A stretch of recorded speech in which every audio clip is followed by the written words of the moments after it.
Good evening, everyone. I'm the number page. So hi, good evening. My name is Sabrina Brandmeier. I'm the Director of Policy and Translation at the Grantham Institute at Imperial College. And we have the institute that would like to work with organize and work with conventions. We're here this evening because to discuss basically what can we do as a community, as an individual, as citizens and residents in this borough to actually motivate and take action to improve the environment around us and make it a safer, cleaner environment. And as we also emphasize, having a safe and clean environment around us is essential to benefit our own health and well-being. Going from the air quality that affects asthma and to other health impacts in communities, to the heat that can be mitigated by having access to these spaces, to mitigating damage. Referring to more intense treatments and the good news is that we do have medical schools available, and tonight we're going to be discussing what can we do as individuals and as communities, and also what can we do to engage local decision makers, motivate them also to take action to make these initiatives more widespread. So we're going to have chats with the panel first, but then we're going to open up for Q&A.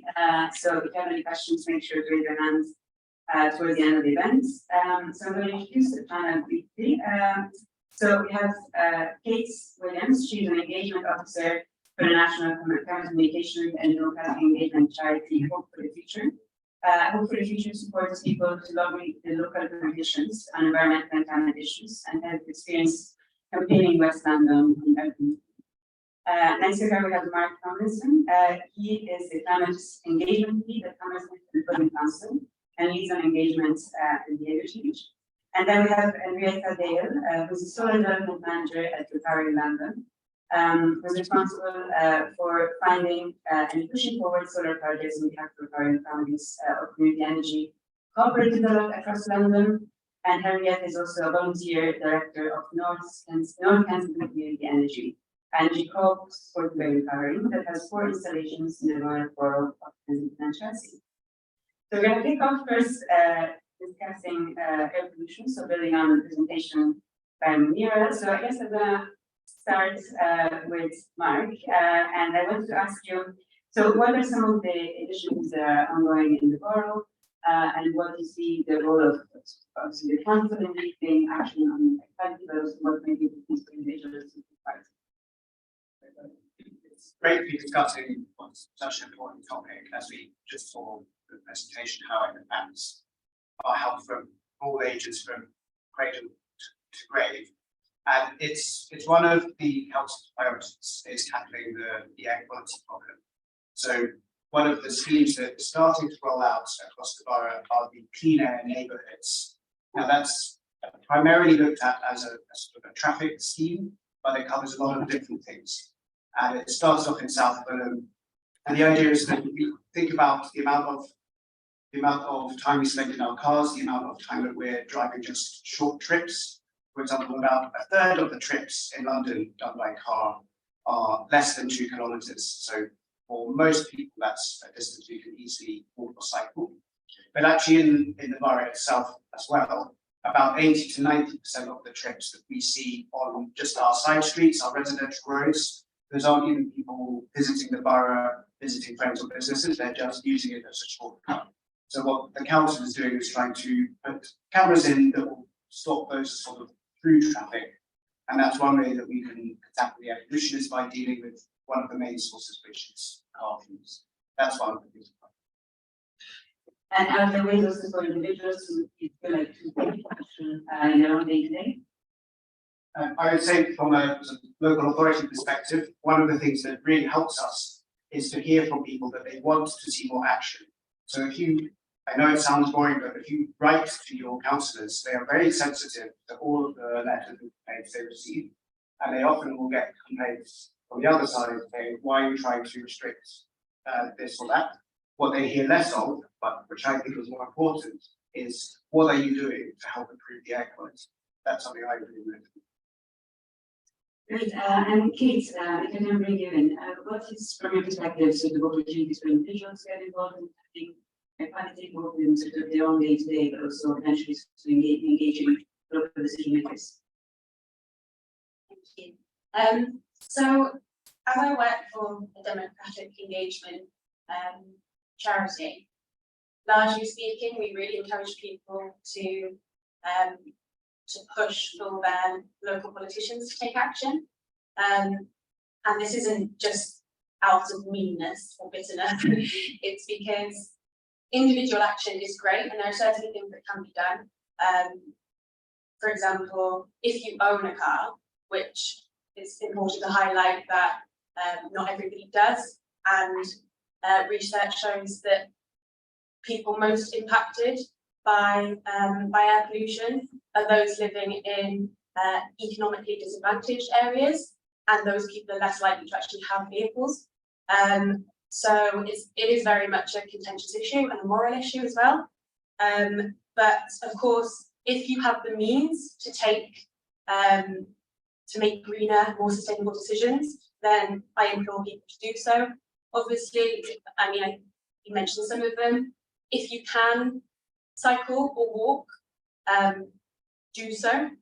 It will benefit you and people within your community.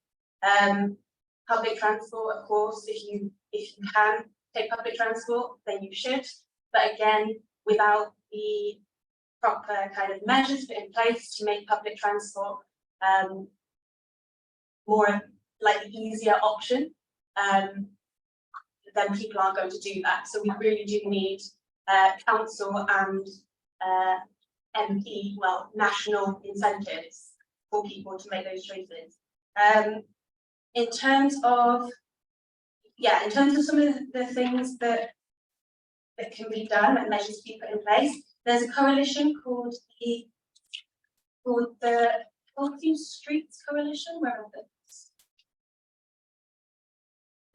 The Healthy Streets Coalition, which is a big coalition of experts and charities and academics, and they put together these things called scorecards, where they basically rank London boroughs on how well they are doing, putting measures in place to tackle air pollution.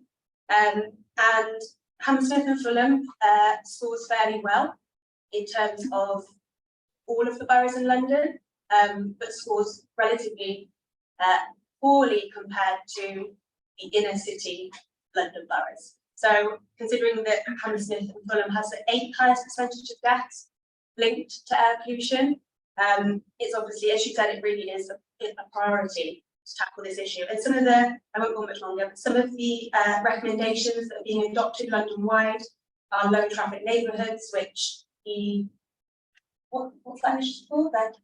Clean air neighbourhoods, an example of that. 20 mph speed limits. I know 82% of the roads in Hammersmith and Fulham are 20 miles per hour, which sounds really high, but other inner city London boroughs have, they tend to average in the high 90s, a couple have 100%, so that's definitely an area that can be improved. Control parking zones, I'm not sure how Hammersmith and Fulham fare there. Protected cycle lanes, I know there's one that's being put in, but that could definitely be improved to encourage people to cycle. Traffic-free streets around schools, which I'll come back onto later, but there aren't any, to my knowledge, in the borough at the moment. And considering that children's lungs, as was highlighted in the presentation, children's lungs are even more susceptible to air pollution. This is really, really important to reduce traffic around schools, and then bus lanes as well. Great, that was a very sort of comprehensive overview, which is very helpful. I guess if we now we've talked about air pollution, if we now move on to address to look more closely at how we can mitigate our impact on climate, I guess energy and heating is one of the big items alongside transport, obviously. But heating and electricity are some of the big items that are also contributing to climate change. Mark, perhaps I'll come to you, and then I'll ask Henriette as well to join in discussion. Can you discuss what might be ways to reduce our energy consumption, and does it make a meaningful difference to climate and to energy bills? And yeah, what are opportunities for people to take action on that? Yeah, it's amazing when you look at all of the numbers that actually probably the main source of emissions, source of carbon emissions in our lives is our gas boilers. And if we look at the borough as a whole, it's our buildings that are the number one source of problem. And that's mainly because of our heating. Now, the difficulty is that getting off a gas boiler, something like a heat pump, it's an amazing thing to do. If you can do that in your own home, it's probably the best thing you can do, but it's very expensive at the moment. So as a council, what we're doing is we have a plan to sort of retrofit, so to put heat pumps, to put insulation in all of the council-owned buildings, but that's quite a small amount of buildings compared to the total number. Then there are, I guess, other small measures you can take, like draft proofing. There's an organisation that works in the borough called Green Doctors. You can Google them, they do really good work. They give you advice, money saving tips, and in certain situations, they'll actually come to your house and they'll say, yeah, you can do this, or this bit of kit that will help you save money and keep your house warmer. So look up Green Doctors, that's something that we support as a council. They're definitely worth the time. Great, thank you. And Heather, do you want to have another question? So I would encourage you to talk to Nancy in North Kensington. So I work for Repowering London, and we work both on the energy reduction side, which Mark's just talked about, but also on the energy generation side. And what we specialise in is putting renewable energy, specifically solar, in London. I don't know if anybody knows the Westway Centre. I'm sure you wouldn't have driven past it, but if you happen to be in a bus going across the Westway. Do you see the solar panels on top of the sports centre there? Anyway, that's one of our big installs that are very, very beautiful, and I suggest you have a look at them. So we put communities come together, we join, we link up people and communities, we help them to jointly purchase and install solar panels, and that means that we're helping to fuel London from the city, basically. And we are really excited because we're working with Hammersmith Fulham Council and some members of the community to start Hammersmith Fulham Community Energy this year. So we are kind of a way that you can take a step into community renewables. So we definitely implore everyone to take personal action. NASRI does energy saving workshops, we hand out energy saving kits, but we also work kind of on the next step, which is making the energy that goes into our homes. very exciting. So now I guess like if we can perhaps like further the discussion to the general survivors that is need to take kind of steps for action on climate, and perhaps like what may be different ways of getting involved, what may be different motivations for people. And I guess I don't know whether perhaps like I can start beginning with it when I discuss like how you come to be involved in this sector. Yeah, and what motivates you to be involved. So I was studying sustainability and climate change and trying to think of things that I could do. Because when you think of climate activism, you think of getting on the streets, shouting and getting arrested, and definitely if you're up for that and able to do that, get into that. But that's not everybody's cup of tea, or not everybody's able to do that. And there are lots of different things we can do in our kind of personal sphere. So I was trying to green my finances, which meant taking my savings from my Barclays account and putting them somewhere else. And you can look at kind of the best banks to use and which ones support fossil fuels. So part of that, I thought, well, I'd heard of this thing called community energy that sounded very excellent. And so I put some savings for my daughter from her Barclays account, and I put them into North Kensington Community Energy. Similar saving rate, similar risk, and I thought that was the best way I could think of to save for her future, but also to save her future, I guess. And that got me into North Kensington Community Energy. And one evening online during the pandemic, I think I was taking the opportunity to hide from my in-laws. So I went to a Zoom meeting, and I've been an avid member ever since. And it's a wonderful way of taking action that isn't activism on the streets. It's connected me to lots of wonderful people in the community who are also have the same worries, have the same hopes, have different dreams about how to achieve that, and it's been a really powerful experience for me, not to mention I now actually have a job in it, so that's quite nice too. And I've met lovely people like Nazir and Mark through it. So I think community energy is about much more than the energy we make, it's about the community energy that we make, and it's a wonderful way to build the social and the technical infrastructure to make the changes that we need to together. And Mark, do you want to comment on what kind of action you need to do, and also where do you see the role for both decision makers and individuals? I think it's really inspiring to hear about community action like this, like what S is doing, and with the community energy groups. And I think from my position working at Hammersmith and Fulham, it's got to be a bit of everything. You're not going to tackle climate change just with government doing everything and, some technology is going to come along and save us. That's not how we're going to get there. And also, it's not very exciting. I think what's exciting is hearing stories of people coming together. So what the council is trying to do is to spread stories like that, and also to remove the barriers to that kind of action. So in White City, for example, we helped a community group come together. We gave them a small amount of money. It's something anyone can apply for, climate action micro grants. So if you are part of a group or create a group on your street or in your neighborhood, and you've got this great climate friendly idea, but you just need £100, a couple of £100 to get your idea going, then we will give that to you so that you can inspire other people to copy you and really make it happen. And so in White City, if anyone knows Our Lady of Fatima Church, we gave them a bit of money to help them buy a hot composter, which is something that tackles food waste, which is quite a big problem. And the Nourish Hub, or here you should speak to them about food waste, they're really expert. But really, the short story is people coming together is a really important part of how we're going to tackle climate change. And on the other side, yeah, you should expect your council to be doing a lot. In the White City area, we've planted something called a tiny forest. It's like a tennis court sized space with 600 trees. That's like 3 per square meter.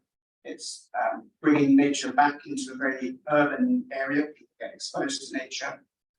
We've got sort of drainage schemes and bits of infrastructure, but we need a bit of everything. That's what I think climate action should be. And Kate, what's your perspective on this? Yeah, I very much largely agree. I think that the community energy projects, and just community projects in general, especially when they involve local people working with the local authorities, their MPs, they are kind of creme de la creme of climate action. They're not always possible, depending on who your councillors or MPs are, or depending on the kind of makeup of the community and what people are able to do. I think in terms of governments definitely can't solve the problem on their own, but I think considering the lack of regulation and lack of action has got us here in the first place, the buck does fall with them.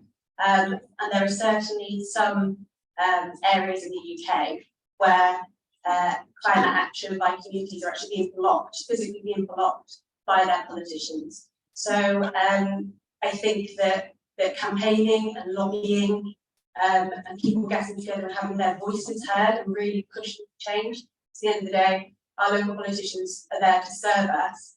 And if they're afraid that a large number of people are action, then they're more likely to take action. So having your voice heard I think is really, really fundamental. And are there ways you would sort of encourage people to then communicate to their local councillors or to MPs? Are there ways for them to make their voices heard? Definitely. Again, it really is context specific and depends on who your MPs or councillors are. Not every council takes climate change as seriously as I believe Hammersmith Fulham are, but there are always, it's not always readily available when the dates and times of these these things are, but there are always options for public consultations into policy-making decisions. So following your MPO councillors or council on social media, if you have social media, checking their websites, calling them and asking them when are the next meetings where people can input their concerns and ideas, and joining groups, joining local groups, because there really is power in numbers. And then tips for actually when it comes to engaging with your councillor or MP, be specific with what you want. Telling them that you want more cycle lanes or you want them to reduce air pollution is great, but that's not likely to go anywhere or to be acted on, because you're not actually asking for specific action. So be specific with what you want and follow up on that. Don't just expect for great things to happen from just one meeting. So really try to start a dialogue and build a relationship with your MP or councillor. If you're not getting anywhere with saying your MP, try your council and vice versa.